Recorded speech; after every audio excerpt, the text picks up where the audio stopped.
我是在今仔在第9月，即个就是这火尾兰吼，是甲我用的叶片吼，放到伊的土连，放呀，那是随根拔做出来个啦，还是放到土啊有 ，OK，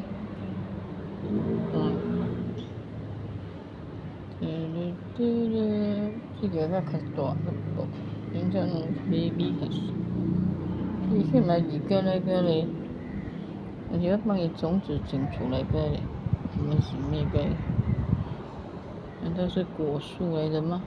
我要讲一个果树来，这是什么？是什么果树的幼苗？大家知道吗？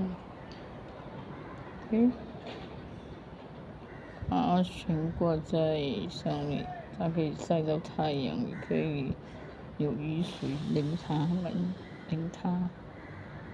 希望明天发啦。